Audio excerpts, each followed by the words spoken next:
Live from WTVO Rockford and your home team, Eyewitness News at 10 starts now. Plans for a new dining option in a Rockford shopping center are held up. One city council member says he's concerned about the proposed location. This is one of our many long-term strategies to help reduce violence in our community.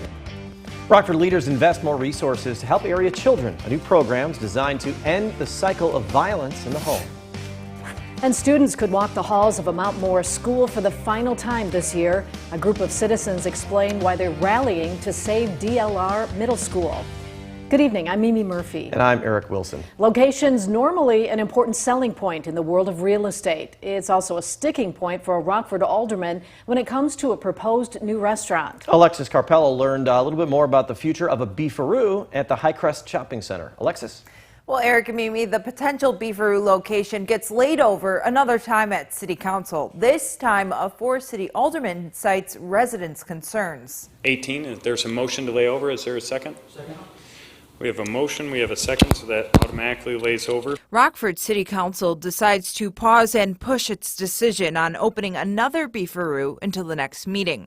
Second Ward Alderman Jonathan Logaman said during the meeting he needs to answer residents' questions first. Alderman, I think specifically Alderman in that area, had a couple of questions and concerns. With regards to the 1680 North Alpine Road, would just like a little more time to liaise with the local residents there and the applicant. The proposed beefaroo would be located on Alpine and Highcrest roads. City Council was supposed to approve a special use permit for a drive-through for the restaurant.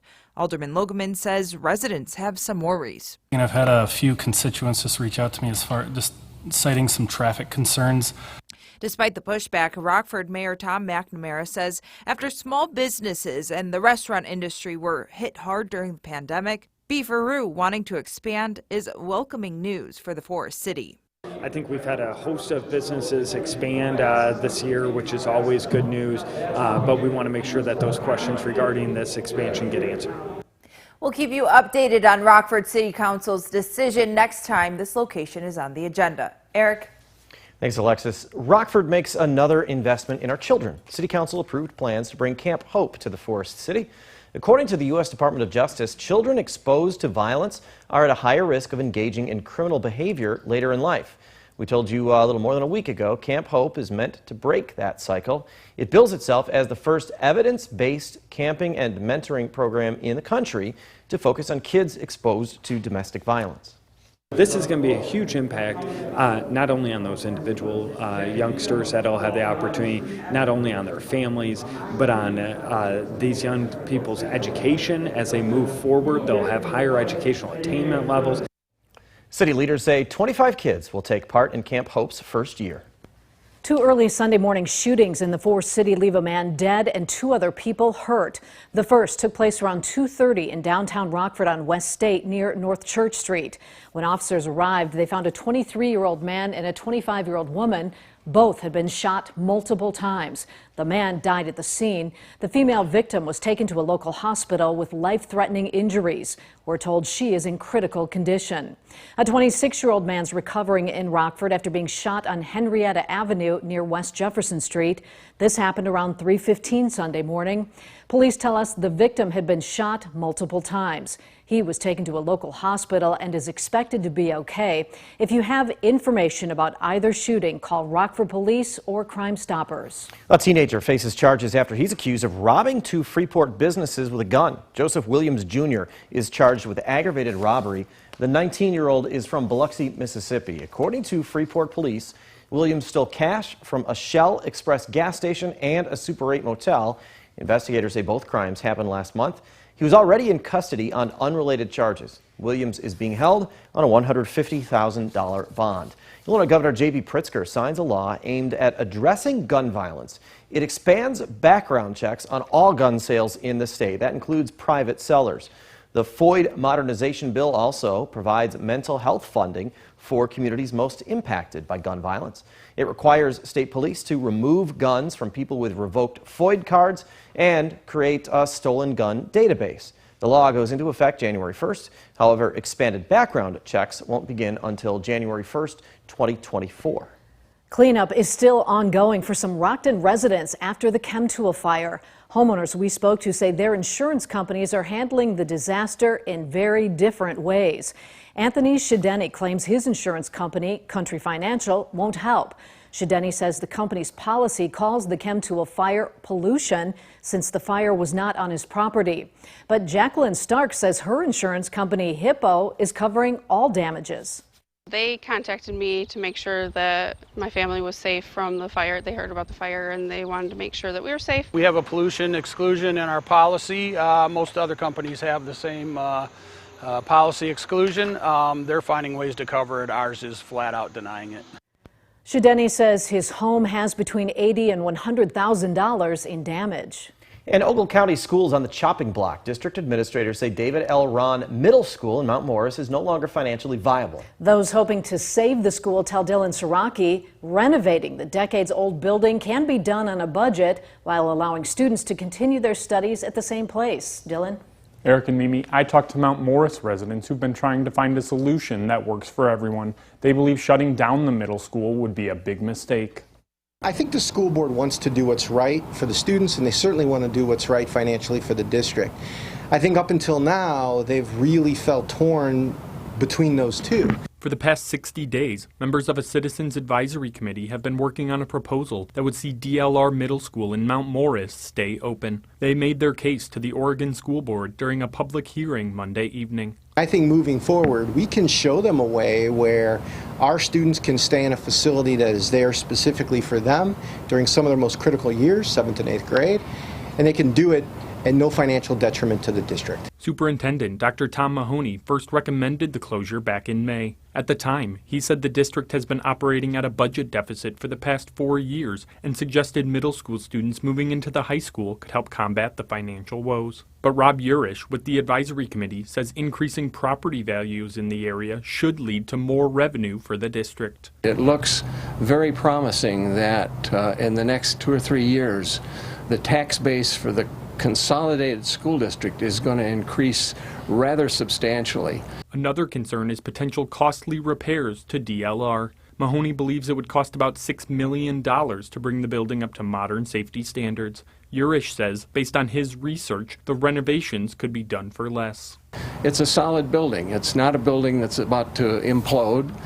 Yes, it needs some work done on it, but all buildings of that vintage need work done on it.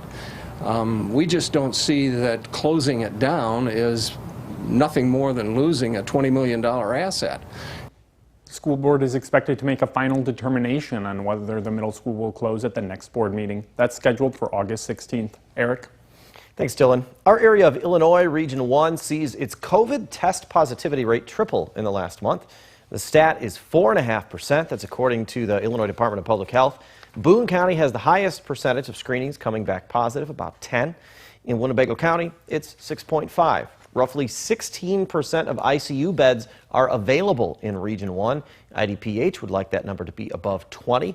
In all, there are 30 people in the hospital with COVID in Region 1. With COVID cases rising, the Boone County Health Department recommends all K-12 students wear a mask to school this year. The department's public health administrator says the suggestion's necessary to combat the high number of new infections.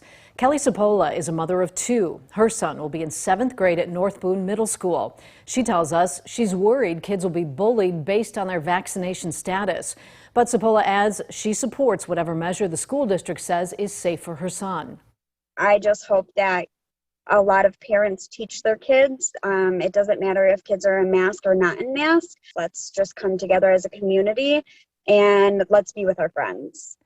Right now, North Boone says all students and staff are required to wear a mask unless they are vaccinated. Former Illinois Governor Rob Blagojevich is suing the state over banning him from running for public office. Blagojevich says he'll represent himself in the case. He didn't rule out a future run for office if he wins the suit. Blagojevich argues his ban from office is a voting rights issue. It was a corrupt impeachment process. It was unconstitutional. It violated my due process rights and violated the due process rights of the people of Illinois. The issues are very clear. It's about the right to vote and about due process. It's about the people's right to make the choice, not a bunch of politicians in Springfield. Blagojevich was released from prison in February 2020 after former President Trump commuted his sentence. The ex-governor was convicted on corruption charges, including trying to sell Barack Obama's Senate seat. Some local Illinois lawmakers call on legislative leaders to take action to save the nuclear power plants in Byron and Dresden.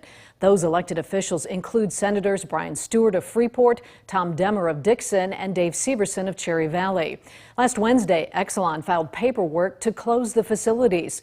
The filings are some of the last steps to retiring the plants. In a statement, Senator Severson says in part, quote, "As negotiations have reached a standstill, it's time for action to be taken. It is past time for lawmakers to intervene.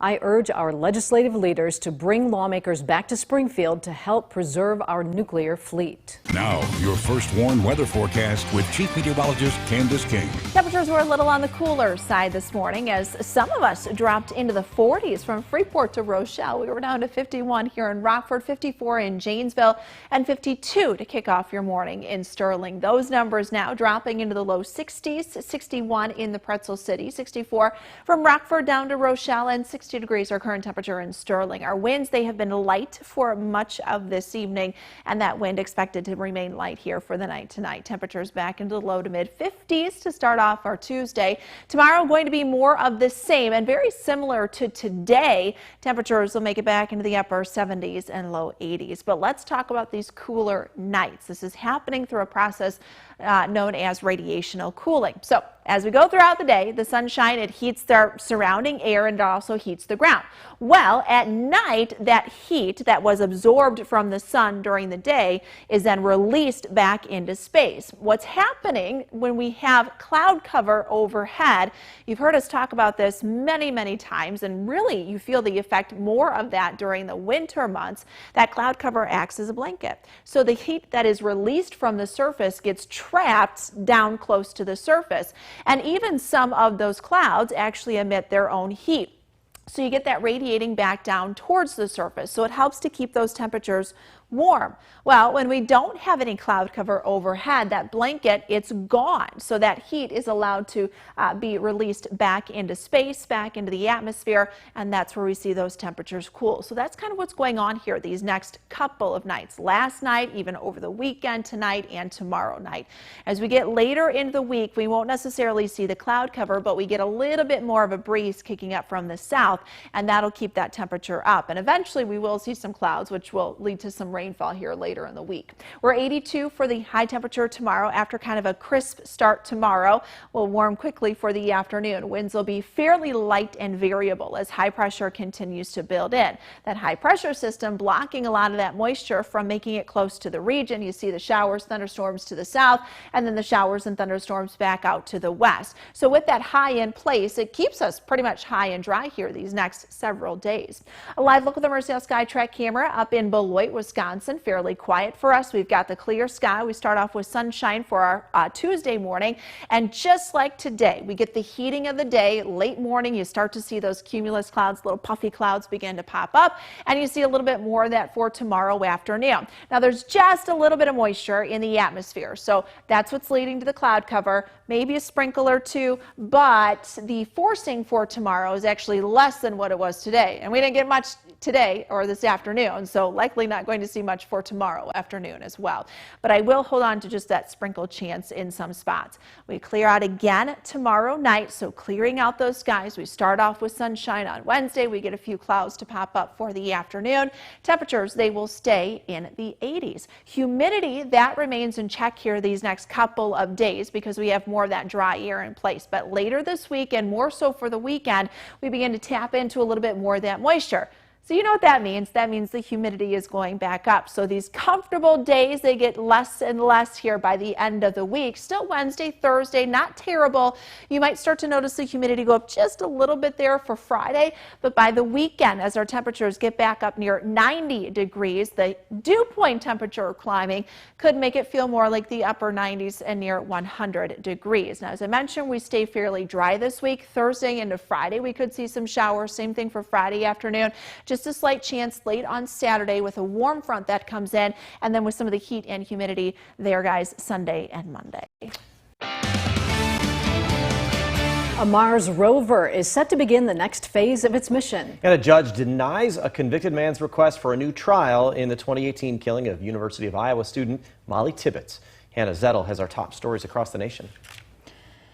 Christian Bahena Rivera was convicted back in May. He was supposed to be sentenced July 15th, but the same day, 2 witnesses came forward claiming a man told them he killed Tibbetts. Rivera's lawyers used the witnesses and other new information to ask for a new trial. A judge denied that request today. Rivera, who's an undocumented immigrant, killed Tibbetts while she was out for a run in Iowa. He then dumped her body in a cornfield. Rivera will be sentenced August 30th. U.S. lawmakers are debating the $1 trillion infrastructure bill after it was completed over the weekend. The legislation is 2,700 pages long. It includes more than $340 billion for roads and bridges, nearly $50 billion to make drinking water safer, and over $7 billion for charging stations for electric vehicles. The tax provisions in the bill will raise over $50 billion in revenue. Senators are expected to vote on 2 amendments to that bill tonight. Democrats want the legislation passed before the August 9th recess. NASA's Perseverance rover is ready to collect its first samples from Mars. Scientists say the samples will be useful in filling gaps of our geologic understanding. It could also bring researchers closer to knowing if there was once life on the red planet. Perseverance has been driving around the Jezero crater. Billions of years ago, experts believe that area was once flooded with water. The rover and its partner, the Ingenuity helicopter, launched for Mars on July 30th of last year. They landed back in February. NASA hopes to eventually bring the samples back to Earth. Eric and Mimi. Now, the Napleton Sports Desk with Sports Director Scott Lever. Well, the Bulls' big trade to get Nikola Vucevic in March wasn't enough to make them a playoff team, so this evening when the NBA's free agent window opened, they made another big move. They added their point guard. According to multiple reports, Lonzo Ball goes to the Bulls in a sign-and-trade deal with the Pelicans. He's agreed to a 4-year, $85 million contract. In the deal, the Bulls send Thomas Satoransky, Garrett Temple, and a second-round draft pick to the Pelicans. Last season, Ball averaged 14.5 points and more than 5.5 assists per game for the Pelicans. The Bulls also have an agreement with another free agent point guard, Alex Caruso. He'd been with the Lakers. Stan Bowman's bold move last week to trade for Marc-Andre Fleury looked like a huge gamble at the time for the Blackhawks. No one knew then if Fleury would even report to Chicago. He might even retire. But Fleury announced over the weekend he will become a Blackhawk, making Bowman one happy and relieved general manager. It's a huge addition to our team. We're thrilled with what he brings to the table. It's not too often that you get a chance to add the Vezina Trophy winning goalie to your team in the offseason, but that's the situation we are in. The Bears are starting to rev things up at Lake Forest now that they're into their second week in training camp. That includes getting Justin Fields to the next level. The coaching staff is far more patient, waiting to unlock Justin Fields' amazing talent than the fan base is. The coaches simply want to see progress from Fields every time he steps onto the field. Now when things get real and you start putting the pads on and the tempo picks up and you're playing, now we want to be able to see him execute plays and play fast. Just trying to gain trust from my teammates and coaches. That's what I'm trying to do now is just, get out on the field, make plays and, have that trust. Regardless of what the learning curve is for Fields, Nagy is encouraged that Andy Dalton is more than ready to lead the offense, even if the opener was tomorrow. 100%.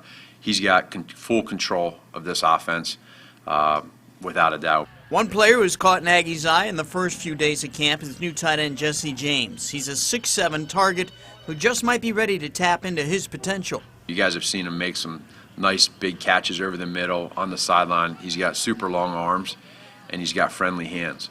Second-round draft pick Tevin Jenkins still has not taken the practice field yet for the Bears. That's very disconcerting because the Bears are hoping he'll be their answer at left tackle. Matt Nagy says only that Jenkins is trending in the right direction.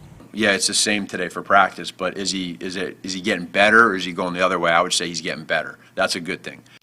The Bears will put on the pads for the first time tomorrow. That'll be for their Family Day practice at Soldier Field.